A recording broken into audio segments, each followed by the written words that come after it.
Amém? João capítulo 15.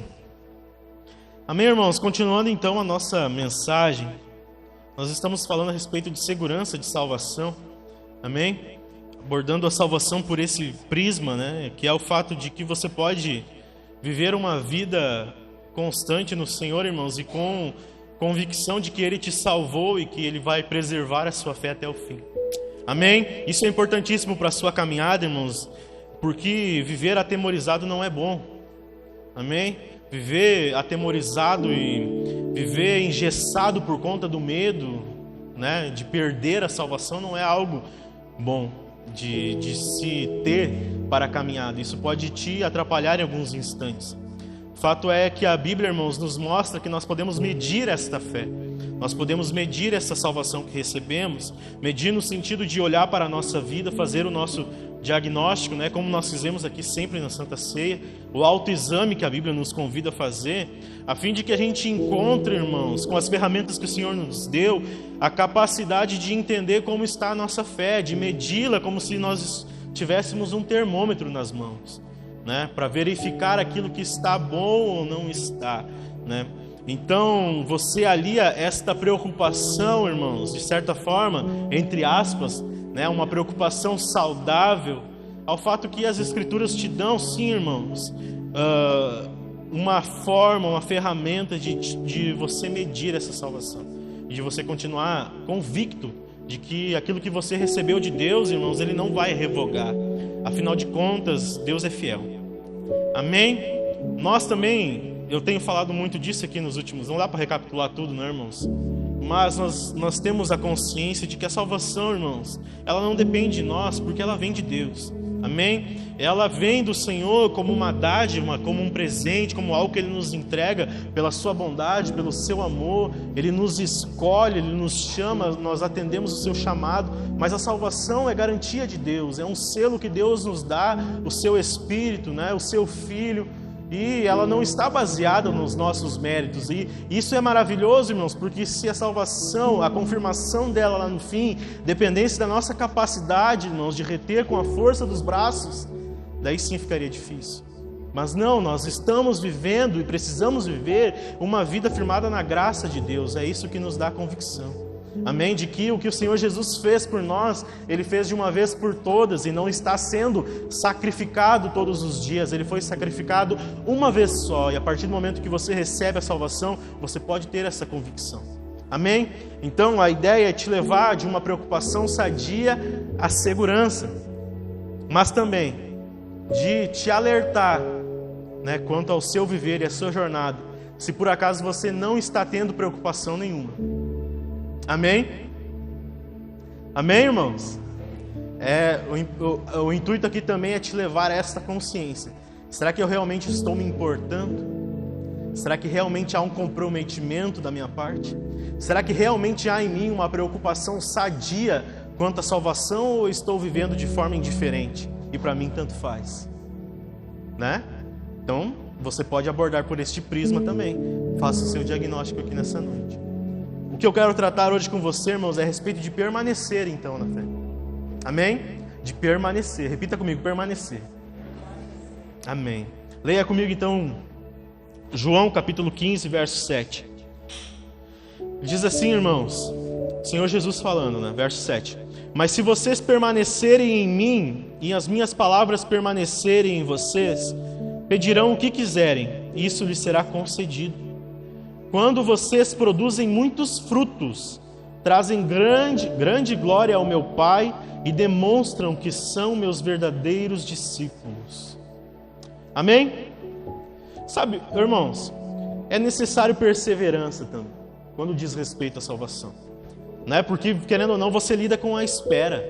Amém? Você é salvo, e a partir do momento que você é salvo, é apresentado a uma caminhada, né? A caminhada cristã. E seria maravilhoso, irmão, ser salvo e morrer no mesmo instante. Porque para o crente a morte é lucro. Para o crente é estar com Cristo depois que morre, né? Mas na maioria dos casos não é assim, né? Deus nos deu uma vida e nós precisamos valorizá-la enquanto nós estamos aqui. Amém? Então você é apresentado uma caminhada, e nessa caminhada exige persistência, irmãos, perseverança. A caminhada com Deus, irmãos, ela não é uma corrida de 100 metros. A corrida de 100 metros nas Olimpíadas, ela dura em média 10 segundos. Né? A maioria dos corredores hoje em dia já fazem em menos de 10 segundos. Não é? Então é um tiro curto, é rápido. Né? É a prova mais aguardada das Olimpíadas, irmãos. Normalmente se dá lá para o fim das Olimpíadas. Só que é a prova mais rápida. Né? É a mais aguardada e a mais rápida. Ela começa e termina. Né? A caminhada cristã é diferente, irmãos. A caminhada cristã é semelhante a uma maratona. Você demora mais. Uma maratona demora, em média, 2 horas. São 42 quilômetros a maratona completa. Né? Ou seja, é diferente. O corredor, irmãos, o Bolt, que é o símbolo da corrida rápida, né? Provavelmente ele teria dificuldades numa maratona. Porque ele não se preparou para aquilo. Ele se preparou para o tiro curto. Né? Por arrancar e manter uma velocidade, chegar ao ápice da velocidade por pouco tempo, né? É diferente do que você ter que persistir ali durante algumas horas, né? Uma corrida em que você tem que se preservar, você tem que gastar energia de forma adequada, né? De forma correta. Não adianta, por exemplo, na largada da maratona, irmãos, eles dão a largada e você sai correndo, enlouquecido. Não, eles saem num trote, né? Você está entendendo o que eu estou falando, irmãos? Amém? Provavelmente você já viu uma Olimpíada. Ele sai num trote, né? A fim de manter, né, uma constância. Se sair correndo enlouquecido, vai cansar, vai ser ultrapassado. Então é necessário perseverança, irmãos. Sabe por quê? Porque o crente, irmãos, ele vive uma luta diária contra a inconstância. Contra aquela vontade, sabe, irmãos, de fugir do aprisco do Senhor Jesus. Né? Como aquela ovelha desgarrada da parábola que ele conta. Ele deixa as 99 ovelhas no aprisco e vai em busca de uma só. Né? Aquela vontade de fugir, irmãos, de viver como uma ovelha desgarrada, ou de ser como um filho pródigo que está na casa do pai, mas com vontade de experimentar outras coisas, ou voltar a experimentar algo. Né? Voltar a experimentar os prazeres momentâneos da velha vida e que caracterizavam a antiga realidade. Né? Aquele desejo ardente de muitas vezes voltar ao Egito e comer as comidas do Egito. Nós lidamos com isso constantemente, irmãos, e ninguém aqui é crente suficiente para dizer que jamais lidou ou jamais lidará com isso. Afinal de contas, nós ainda temos que lidar com a velha natureza. Nós lidamos contra a inconstância todos os dias, e como eu venho dizendo para você aqui, irmãos, ser morno, estar em cima do muro não é uma opção. Nós somos chamados para viver do lado do Senhor. Não viver no meio termo, não viver no meio do caminho, não viver como se não estivéssemos vestidos. Lembrem aqui das vestiduras, amém? Das vestes. Né? O Paulo diz lá em Colossenses, que nós já lemos bastante, né? Vocês se despiram da velha natureza. E depois ele diz, agora revistam-se do Senhor. Ou seja, tirou a roupa suja, beleza, mas não é para ficar pelado. É para agora se revestir com uma veste que o Senhor Jesus te dá. Amém? Ele diz, a nova criatura, ela é feito a feitura de Cristo, a semelhança de Cristo. Por quê? Ele está dizendo com isso que nós precisamos ser parecidos com Cristo. Ou seja, há um caminho a se seguir, há níveis a se avançar. Eu falei lá de Provérbios, a vereda do justo, né? O caminho do justo é como a luz da aurora, vai crescendo, né? Mais e mais até ser dia perfeito. Amém? O sol nasce pela manhã, ele não nasce no topo, ele vai nascendo aos poucos. Amém? Então nós vamos progredindo, mas ser morno não é uma opção, irmãos. Ficar no meio do caminho não é uma opção para quem quer permanecer. Jesus disse, aquele que perseverar até o fim será salvo. Amém? Amém? Mas, por mais que ele garanta os meios e as ferramentas, você também precisa crer. A pergunta que eu quero levantar no seu coração hoje, a reflexão, é se você está afim. Você está afim de continuar? Você quer chegar lá realmente? Você quer, como um corredor, chegar no ponto final? Né? Não importa ser o primeiro, irmãos, importa chegar. Você quer realmente? Essa é a reflexão que eu quero levantar aqui nessa noite. Nós lemos o texto aqui, irmãos, e você repara uma coisa. Jesus, ele diz que, ele fala em permanecer nele e guardar as palavras dele. São duas coisas, né? Permanecer em mim e guardar as minhas palavras. Ele diz, se vocês fizerem essas duas coisas, vocês podem pedir ao Pai em oração aquilo que vocês quiserem. E Ele pode responder a vocês. Amém?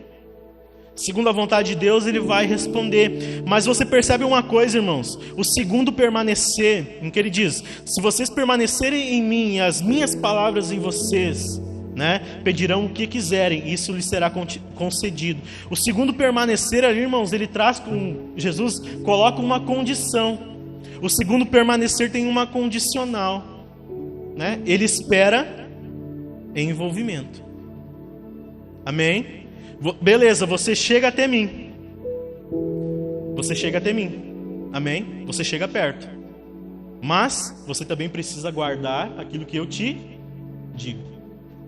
Amém? Ele está dizendo aqui, irmãos, não adianta apenas você vir até mim e ficar por perto. Você tem que vir, é claro. Você tem que ouvir o meu chamado. Mas apenas vir, irmãos, não é permanecer. Amém? Ele diz, vocês permanecem quando guardam a minha palavra. Amém? Vocês permanecem quando guardam a minha palavra. Ou seja, irmãos, ele está associando a permanência, ele está associando o fato de permanecer à obediência e fidelidade. Repita comigo, obediência e fidelidade. Ou seja, ele está dizendo que só pode permanecer aquele que é obediente e fiel. Amém? Ao mestre e aos seus mandamentos. Isto é permanecer. Sabe por quê, irmãos? Jesus, ele não quer simpatizantes. Amém? Jesus não quer simpatizantes. Ele não quer que você seja simpático a ele. Ah, Jesus é legal. Como se fala por aí, né? Jesus até que é legal, o problema é o fã-clube. Que somos nós, né? Normalmente as pessoas falam isso para nos ofender, porque não gostam dos crentes. Jesus é até legal, que ele fala legal. Bah, Jesus foi um cara maneiro, né? O problema é o fã-clube, né?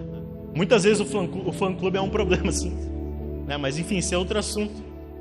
Mas o fato é que ele não quer simpatizantes, irmãos. Ele não quer que você apenas diga, bah, que show isso aí que ele falou. Realmente, parece interessante, parece fazer sentido. Ele quer que você obedeça e seja fiel. Amém? Jesus, ele não quer simpatizantes, ele não quer que você tenha na sua bio no Instagram ou crente, evangélico, cristão, uma cruz. Ele não quer isso, irmãos. Ele quer obediência e fidelidade. Ele quer compromisso, ele quer comprometimento. Ele está associando, irmãos, o fim da sua jornada, né? Ele está associando o ponto final, o ponto de chegada, o momento da sua coroação. Ele está associando a obediência e fidelidade. Ele está dizendo, você só vai permanecer se guardar as minhas palavras, se você fizer o que eu mando. Agora pense comigo uma coisa também, irmãos. Jesus disse que se vocês fizerem isso, poderão pedir qualquer coisa e o Pai vai responder vocês. Agora, irmãos, se Deus responde às orações de quem permanece, se Deus responde os pedidos, as intercessões, o que dirá, irmãos, da certeza de salvação assegurada? Se Ele é capaz de fazer, de operar milagres, de fazer coisas por você no sentido das suas petições, o que dirá, irmãos, te capacitar para ter certeza da salvação? Que é isso que nós estamos falando. Porque a salvação também é uma vitória, irmãos. Aliás, é a sua maior vitória. O fato de ter sido reconectado com Deus, de agora estar estabelecido em um relacionamento com Deus, essa é a sua grande bênção, irmãos.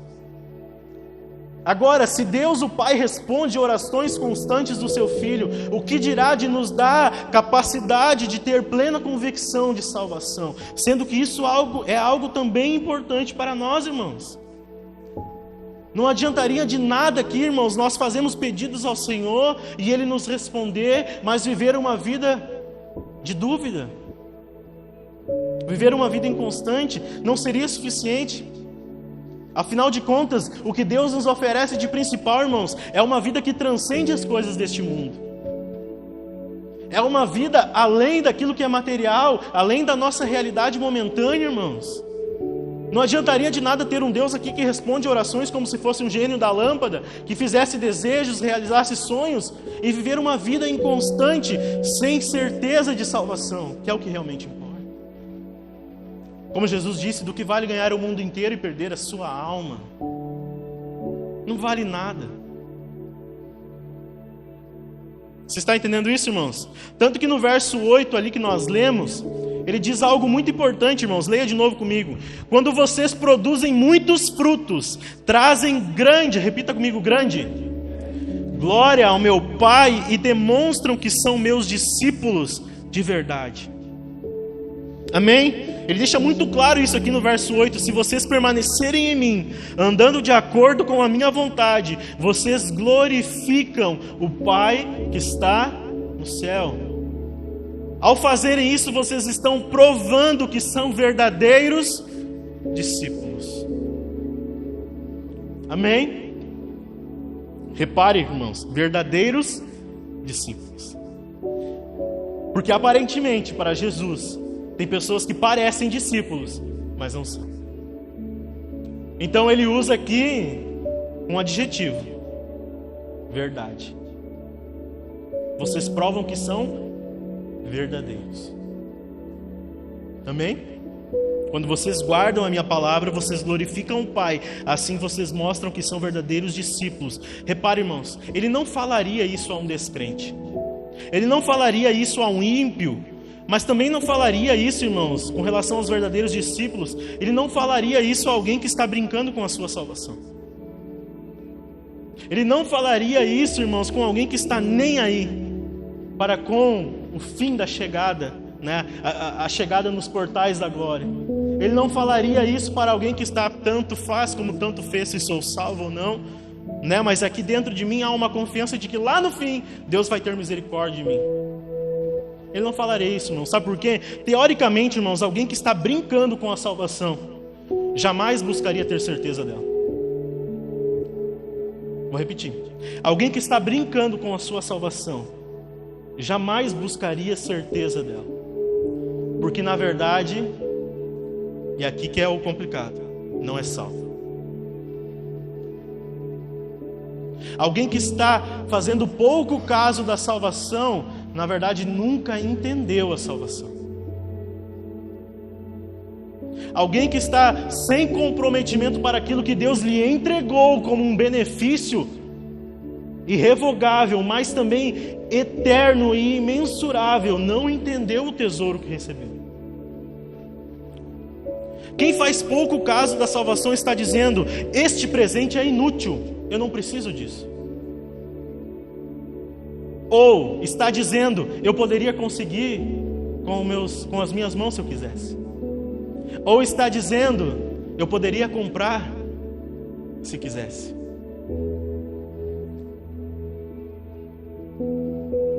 Por isso que o autor de Hebreus, lá no capítulo 2, diz: o que será de nós se negligenciarmos tão grande salvação? O que será de nós? É uma pergunta. Quem está fazendo pouco caso, brincando, vivendo uma vida aquém daquilo que Deus lhe entregou, daquilo que Deus exige dos seus seguidores, não está preocupado em se provar como um verdadeiro discípulo, na verdade não é salvo, irmãos.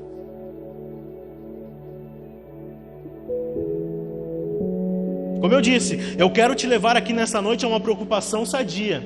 Eu não estou dizendo que você precisa ser perfeito, isso não existe. Amém? A perfeição está no céu. A santidade é quando você chegar até Jesus. Amém? Você será semelhante a Ele. Você será transformado, glorificado. Eu estou dizendo que você precisa caminhar em uma vida de santificação, uma vida de separação, uma vida que é diferente da vida que você levava antes. Diferente da vida que você levava antes não significa se afastar dos seus amigos, não significa deixar de fazer aquilo que você fazia antes, que é bom, que é proveitoso, praticar um esporte, né? ir para a praça tomar um chimarrão não significa que você tem que ficar careta, não significa que você tem que, se isolar no meio do mato, não significa que você não pode mais tomar Coca-Cola, porque Coca-Cola de trás para frente é alô diabo. Eu não estou falando disso. Eu estou falando que a partir do momento que Jesus Cristo entrou na sua vida, o impacto foi tão grande, foi uma explosão, porque com ele entrou o Evangelho, que é o poder de Deus para a salvação. Ou seja, ele te explodiu, ele te desfez. A intenção dele era realmente te matar, para te dar a vida de Cristo. E a partir deste momento, a vida mudou completamente. Eu não faço mais as coisas de menino, porque as coisas de menino ficaram para trás. Agora eu estou em direção a um alvo. Paulo diz, eu me esqueço das coisas que para trás ficaram. E eu prossigo em direção ao meu alvo, ao meu destino, aquilo para o qual eu fui separado. Uma pessoa que não se importa, que não tem esse tipo de preocupação, irmãos, vai viver a vida desordenada, porque não tem freio nenhum, porque na verdade nunca recebeu a salvação. O lidar com o pecado, irmãos, não é travar uma batalha tipo épica, assim, que é um encontro, um Armagedon espiritual. Não é isso, irmãos. O lutar contra o pecado, irmãos, é você crer que existe dentro de você uma pessoa chamada Espírito Santo de Deus, que é a vida do próprio Deus habitando dentro de você, que vai te impedir, se você ouvir a voz dele, de pecar. Que diante da tentação, Deus vai vir no seu coração e dizer, como disse a Caim, preste atenção aqui, como disse, o que ele falou a Caim? O pecado bate a sua porta, cabe a você dominá-lo. Antes, na velha vida, você não tinha alternativa, era pecar e pecar, não tinha escolha. Agora sim você tem livre-arbítrio, você tem a capacidade de escolher. Jesus Cristo te deu ferramentas, te livrou da prisão do pecado, tirou sobre você a condenação e agora te deu o seu próprio Espírito para que você possa dominar sobre os desejos. Isso também é permanecer. Eu já disse aqui para vocês, o crente não peca em paz, irmão. Se ele for crente, ele não vai conseguir pecar em paz. Ele vai ter diante da sua vida as situações que podem o fazer pecar, e o Espírito Santo vai estar dentro do coração dele, vai estar no ouvido dizendo, não vá, não dê mais um passo, você está caminhando em direção ao pecado e você vai cair. E a partir desse momento a escolha é sua. Está entendendo? Você decide permanecer, você precisa querer permanecer, porque Ele já te deu, irmãos, capacitação para isso. Amém? Continuando, irmãos, a Bíblia nos ensina algumas lições práticas de como nós podemos travar essa batalha contra a inconstância a fim de permanecer. Gostaria que você abrisse comigo a sua Bíblia em 2 Timóteo, no capítulo 3. Amém? 2 Timóteo 3.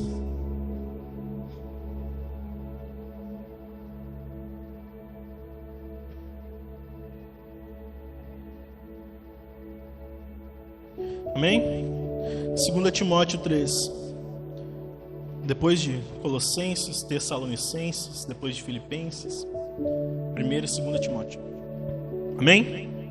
A gente vai ler o verso 14 em diante, o texto da minha infância, irmãos. Ele diz assim: você, porém, deve permanecer fiel àquilo que lhe foi ensinado. Você sabe que é a verdade, pois conhece aqueles de quem aprendeu. Desde a infância lhe foram ensinadas as sagradas escrituras, que lhe deram sabedoria para receber a salvação. Amém?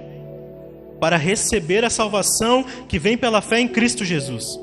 Toda a Escritura é inspirada por Deus e útil para nos ensinar o que é verdadeiro e para nos fazer perceber o que não está em ordem em nossa vida. Ela nos corrige quando erramos e nos ensina a fazer o que é certo.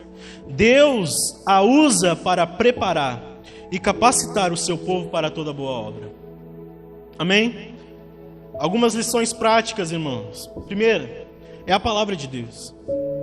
Nós vemos aqui, irmãos, Paulo está explicando isso a Timóteo, que ele pode permanecer naquilo que ele aprendeu, que está de acordo com as Sagradas Escrituras, sendo a Bíblia, então, irmãos, um bom parâmetro para o desenvolvimento da nossa fé. Nós a recebemos através da palavra de Deus e permanecemos nela através da palavra de Deus. É isso que Paulo está dizendo a Timóteo. Você aprendeu desde a infância, ou seja, você recebeu a salvação através das Escrituras, mas ela também é útil para que você coloque a sua casa em ordem. Amém? A Escritura é um bom parâmetro para o desenvolvimento do crente, irmãos. A palavra do próprio Deus. Amém? Jesus, irmãos, disse lá em João, no texto que nós lemos, que nós deveríamos guardar as suas palavras. E as suas palavras estão aonde, irmão? Na Bíblia. Amém? É a palavra de Deus quem prepara o crente, irmãos, para toda boa obra, como Paulo diz aqui. Mas nós precisamos permanecer nela. Nós precisamos nos relacionar com ela. Entender que o que ela diz é a palavra do próprio Deus. Amém? Além, irmãos, de permanecermos na palavra, ela também nos ensinará outra lição prática que é importantíssima, irmãos, para alcançarmos a salvação: a oração. Amém? Não precisa abrir, mas Paulo diz assim lá em Colossenses 4, no verso 2: dediquem-se à oração com a mente alerta e o coração grato. Repita comigo: mente alerta, coração grato. Amém? É bem interessante esse texto, irmãos, porque Paulo ele alia a sua oração a uma mente que está alerta e a um coração que é grato. Irmãos, isso é poderoso, irmãos. É poderoso. Você, com a sua oração, está aliando, irmãos, a sua conversa com Deus a uma mente alerta e um coração grato. Sabe por quê, irmãos? Nós somos ensinados a orar sem cessar. E para orar sem cessar, a nossa mente precisa estar alerta. Amém? Você precisa estar consciente. A sua mente e o seu espírito precisam estar conectados. Você precisa ser um só, um ser completo, irmãos. Para orar sem cessar, a sua mente tem que estar constantemente consciente de que o Senhor existe, de que Ele está em você, de que Ele é o seu Salvador, de que você precisa dEle. Isso deixa a sua mente alerta. Nós estamos falando da volta de Jesus aqui, serve da mesma forma. Você precisa, irmãos, pregar para a sua mente de que Jesus está voltando e de que você precisa estar alerta. Você precisa lembrar constantemente de que o seu Salvador está vindo te buscar. Amém? Nós precisamos, irmãos, de uma consciência de que a presença de Deus deve permear, irmãos, toda a nossa vida. Nós precisamos disso. Nós temos que ter, irmãos, a consciência de que Deus está em todos os lugares. Ele vê todas as coisas. Ele sonda o nosso coração nas profundezas. Tem coisas que nós não sabemos sobre nós mesmos que Deus sabe. Você precisa ter a consciência de que tudo que você faz, realmente você tem que fazer para o Senhor, irmãos. E isso também é uma questão de consciência, de mente alerta. Deus está aqui e também está aqui. Eu faço isso aqui para o Senhor, preciso fazer esse também. Se diante de uma determinada pessoa eu falo sim para uma situação, diante de outra determinada pessoa eu preciso falar sim também. Você está entendendo isso, irmãos? A oração, ela mantém o crente em vigilância, irmãos, e consciente. Amém? Vigilante e consciente. Além disso, irmãos, a respeito da oração, tem outro ponto que é importante. É na oração, irmãos, que você declara a dependência do seu Salvador. É quando você dobra o seu joelho que você aprende sobre depender de Deus. É na oração que Jesus diz que você deve pedir o pão de cada dia. É na oração que Ele diz que você deve pedir ao Senhor para que Ele te livre do mal. É na oração que o Senhor Jesus nos ensina a pedir perdão. Você está entendendo isso? São bases da sua fé, irmãos. Você precisa do Senhor, Ele disse, sem mim vocês não podem fazer nada. Então, se vocês não podem fazer nada sem mim, vocês precisam permanecer em mim. Agora, se você é um crente que está tentando viver uma vida distante, como que você vai recorrer ao Senhor se você não está próximo? A Bíblia mesmo nos ensina a chegai-vos, pois, a Deus, e Ele se chegará para vós. Porque o Senhor não muda. É na sua oração que você declara dependência, irmãos. E não só declara, como aprende a viver em dependência de Deus. Porque tem horas na sua vida, meu irmão, eu não sei se você já passou por isso, ou você ainda pode passar, que é só no Senhor que você vai encontrar o escape. E tem muito crente que antes de correr para o Senhor faz um monte de coisa, tenta um monte de alternativa, quebra a cara, bate no muro, se ferra, e daí ele vai para o Senhor. Quando na verdade já deveria ter corrido antes, porque talvez o Senhor lhe diria não faça, e daí nada teria acontecido. Isso é uma mente que não está alerta, não está conectada com o Senhor. Quando você aprende em oração a depender de Deus, irmãos, isso te faz ter um coração agradecido. Repita comigo, coração grato. Sabe por quê, irmãos? Quando o coração ele é grato, irmãos, ele está no lugar certo. Sabe por quê? Porque ele encontrou satisfação em Deus. É na oração, irmãos, que você aprende sobre depender de Deus. E aí você vai entender, através da oração, que Deus é a sua satisfação. E você não vai encontrar em nenhum outro lugar aquilo que você precisa para o seu corpo, para a sua alma e para o seu espírito. Não à toa, irmãos, tem muito crente que durante a sua caminhada procura em tantos lugares, tantas coisas, que ele só poderia encontrar no Senhor. E nunca preenche o vazio da alma. Está sempre abatido de espírito e de alma. Está vivendo uma vida para dentro do seu eu, do seu egoísmo, daquilo que já deveria ter sido deixado para trás. Está tentando encontrar satisfação em coisas que são momentâneas. Por isso que tem muito crente caindo nos mesmos pecados. Sabe por quê? Porque o pecado é bom, irmãos. Você tem que tirar da sua cabeça que o pecado é ruim. O pecado te afasta de Deus, mas você peca porque é bom. É momentaneamente bom pecar. Traz um ar de satisfação. O problema é que murcha, resseca por dentro, traz amargura na alma. Depois, quando você peca ali em determinada situação, beleza, até te dá um ar de satisfação, mas depois você começa a se acusar. E você naufraga. É na oração, irmãos, que nós aprendemos a encontrar satisfação em Deus. Quando você ora, irmãos, você está dizendo a todo o seu ser completo de que ele precisa do Senhor. Um coração insatisfeito, irmãos, provavelmente será um coração ingrato. Ingrato a Deus, ingrato às pessoas que lhe rodeiam, né? Ingrato aos amigos, ingrato ao emprego que recebeu do Senhor. Afinal de contas, Jesus disse que o homem não recebe nada se do céu não for lhe concedido. Será ingrato com a esposa que recebeu, né? Recebeu uma esposa comum do Senhor, né? Escolheu uma esposa, né?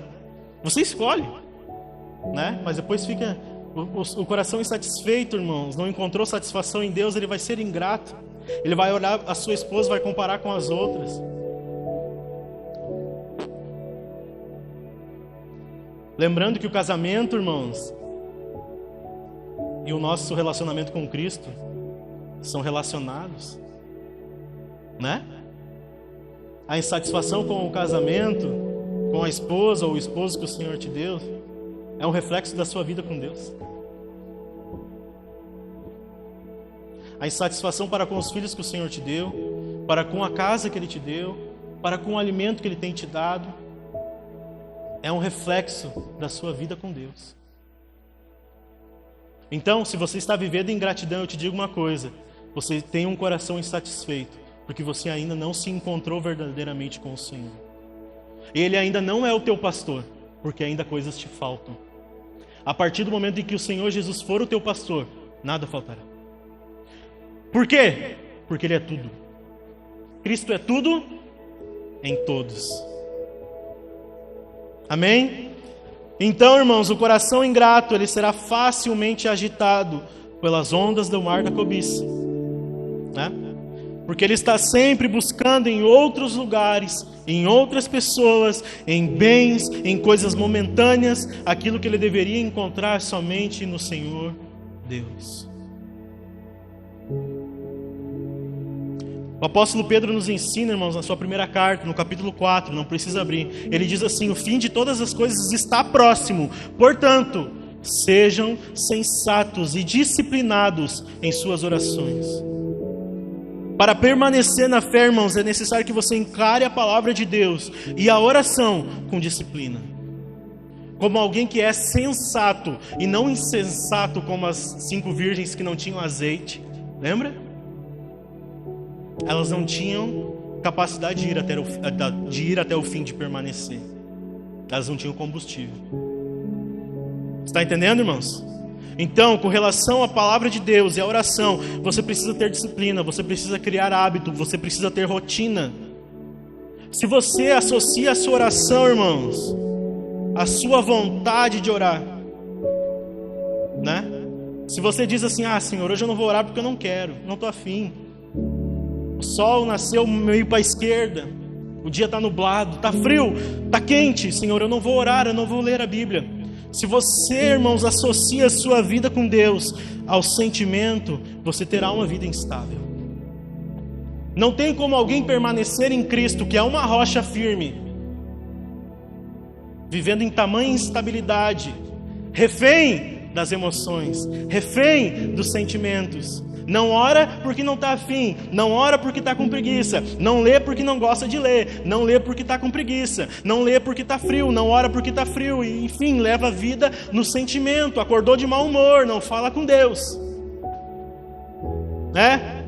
Meu Deus, eu tenho que fazer isso, que miséria de vida, então se exploda o Senhor. Não tem como ser constante, irmãos, levando uma vida atrelada aos sentimentos. Sabe por quê, irmãos? Você pode usar esse exemplo que eu vou dar agora na sua vida, irmãos, que você não gostaria de ser assim. Porque orar, irmãos, por exemplo, é relacionar-se com Deus. E eu tenho certeza que nenhum de nós que está aqui nessa noite gostaria de viver em um relacionamento em que a outra pessoa fala com você apenas quando ela está afim, quando está quente ou quando está frio, né? Ou quando, sei lá, outro exemplo, quando ela está com vontade de conversar ou não, quando ela está disponível ou não. Você não gostaria de viver um relacionamento assim. A outra pessoa não se comunica com você porque ela não está legal, ela acordou mal, é bipolar, está de mau humor, choveu demais, está frio demais, está sem dinheiro, não tem dinheiro. Você não gostaria de estar num relacionamento assim, irmãos? E aqui eu te faço uma pergunta: por que nós muitas vezes achamos que Deus gosta disso? Se Ele nos convida à oração para que tenhamos uma relação com Ele, por que nós achamos muitas vezes que Deus gosta de ser ignorado?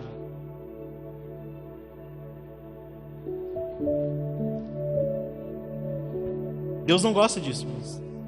Você precisa sempre lembrar uma coisa, irmãos, e aqui eu encerro. Deus, irmãos, Ele permanece o mesmo, intacto. Jesus Cristo é o mesmo ontem, hoje, será para todos sempre, né? Parece até um mantra, a gente diz com uma facilidade. Ele permanece Deus, irmãos, independente da nossa boa vontade ou não. Independente se nós estamos a fim de se relacionarmos com Ele ou não. Agora, irmãos, sobre permanecer, pense uma coisa: Deus, Ele quer te salvar. Amém? Ele quer que todos sejam salvos e cheguem ao arrependimento. Ele não só quer, irmãos, como se esforçou para isso. Ele te deu o próprio Filho, o melhor que Ele tinha, morreu numa cruz, o próprio Deus encarnou, passou por aquilo que nós passamos, levou sobre si os nossos pecados, nos substituiu numa cruz, Amém? Ele se esforçou para isso. Houve esforço, a graça não é barata, irmãos. É de graça, mas ela não é barata. Custou algo para Deus, custou muito para Deus, algo que você não poderia fazer por si mesmo, Ele fez. Houve esforço da parte de Deus. Então Ele quer, Ele se esforça, Ele abriu um caminho para que você chegue até Ele. Amém? Ele abriu a sala do trono, não tem mais um véu, o véu foi rasgado. Você tem acesso à casa do Pai. Amém? Ele te possibilitou salvação, vida eterna, irmãos. Ele te tirou do inferno. Deus fez, Ele quis fazer tudo isso por mim e por você. Agora, nós precisamos desejar também. Você precisa querer, irmãos. Você precisa querer permanecer. Você precisa querer ser obediente. Deus te possibilitou tudo isso, irmãos. Te deu as ferramentas. Precisa haver disposição, comprometimento, entendimento, consciência. Ele me abraçou com os seus braços de amor. Eu jamais quero desabraçar. Ele me fez ovelha do seu rebanho. Por que eu quero fugir? Eu quero ficar perto dele. Eu quero desejar a salvação. Eu quero ficar mais próximo dele. Porque no dia, no fim, no dia do juízo, eu quero que ele me diga: entra, servo bom e fiel. Você precisa querer, irmãos. Você precisa desejar permanecer. Eu encerro a mensagem de hoje, irmãos, com uma pergunta. Eu quero que você reflita nisso. Por que o Senhor Deus, irmãos, deveria ter compaixão de pessoas que não levam a sério a sua salvação? Me diga, por que Deus deveria ter compaixão de pessoas assim? Não deveria e não terá. A compaixão que você precisava, Ele já te deu. O amor do Filho dele numa cruz, de braços abertos. Amém? Ontem eu dizia aqui no jejum pela manhã, irmãos, é algo que você tem que levar para a sua caminhada com Deus. Edifique a cruz de Cristo erguida no seu coração. Amém? Olhe para o seu espírito com a mente alerta, em oração. Tenha um coração grato, sempre lembrando que Jesus Cristo se ergueu numa cruz, estendeu os braços, e quando Ele estava pregado, imbuído de dor, irmãos, machucado, humilhado, transpassado, sangrando, mesmo assim Ele tinha a capacidade de perdoar pessoas que lhe fizeram mal.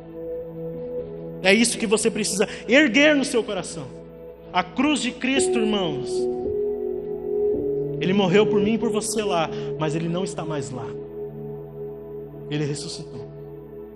O que Ele tinha que fazer, Ele já fez, irmãos. Te deu o livre acesso.